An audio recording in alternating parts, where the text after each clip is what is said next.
over time, I've gotten more and more involved. I've served as a governor for the state of Massachusetts for 2 different terms, and I've been on a variety of committees and positions, and currently I'm the chair for educational affairs for the American College of Gastroentrology.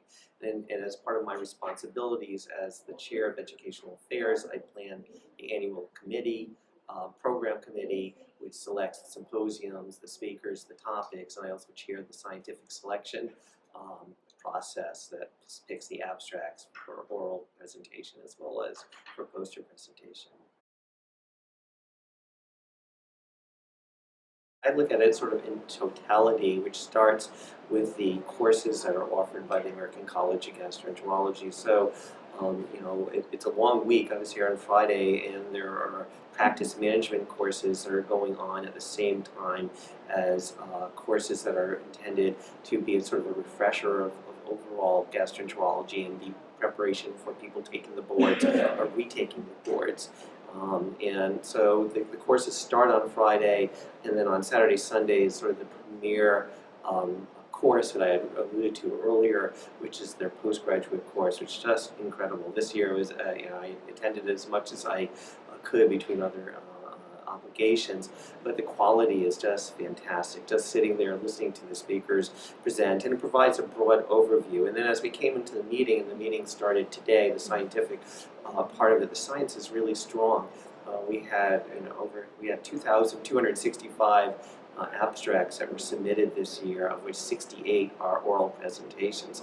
So the competition is really keen to be an oral presentation, and all the scientific programs I think are very strong, and there are many posters that are really strong too. So as we get into the meeting, we have the science, and then we have intermixed symposiums, and what's going on today is a symposium on inflammatory bowel disease and the latest treatment, hepatitis C, and the latest treatments, and incredibly hot topics. This afternoon, there are other symposiums. One of the ones that I like going to is sort of a newish one for the American College on endoscopy videos, and so interesting video cases that I moderated the last couple of years, and have been really well done videos that either introduce new concepts or illustrate interesting diseases. And that continues through the whole programming through tomorrow. Wednesday, I think, one of the features is a session on the human microbiome. And the microbiome is just something that is we're learning the importance of, and is really throughout GI that I think we're going to see implications of. So I'm looking forward to that.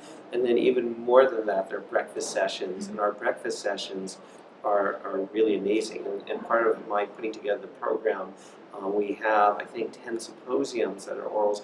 We have another 15 or 16 breakfast sessions, and they're essentially the same quality that we didn't have time to put on as a big session. And some of them, the topics are fascinating. Today there was one on the social media and GI, and unfortunately I couldn't make it, but I really wanted to go to that session and learn, how I should be using social media and how patients communicate with us and how to go forward. There are other topics on medical legal aspects, and so there are a lot of really interesting things that happen in this meeting, in the symposiums, in the scientific sessions. What happens is people submit their videos of interesting cases. So it's whatever comes in, and there's a lot of different submissions that come in, a variety of types, and they typically are unusual cases of videos of it, so something that we don't see every day, that this is a particularly well documented and illustrated case, or a new technique that somebody's doing to solve a problem. Yeah, so one of the really interesting papers that was presented at the presidential plenary today looked at the value of capnography monitoring in routine colonoscopy. And capnography measures CO2 exhalation, which is a better monitor for ventilation than what we typically measure, which is oximetry, which just measures oxygen levels. And so it will potentially pick up changes, and people are hypoventilating before their oxygen levels decline. And in the last year or so, the American Society for Anesthesia had guidelines saying that capnography should be routinely implemented in all patients receiving sedation. And they based that recommendation for endoscopy on a couple of studies.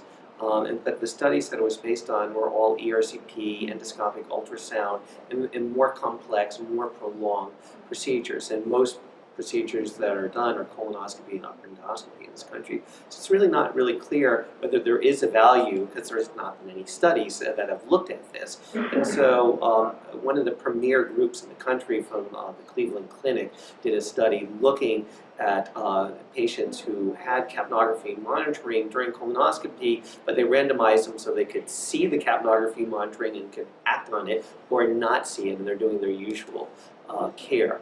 And what they showed, and their main endpoints were looking at routine sort of hypoxemia, which is saturation less than 90, which gets our attention.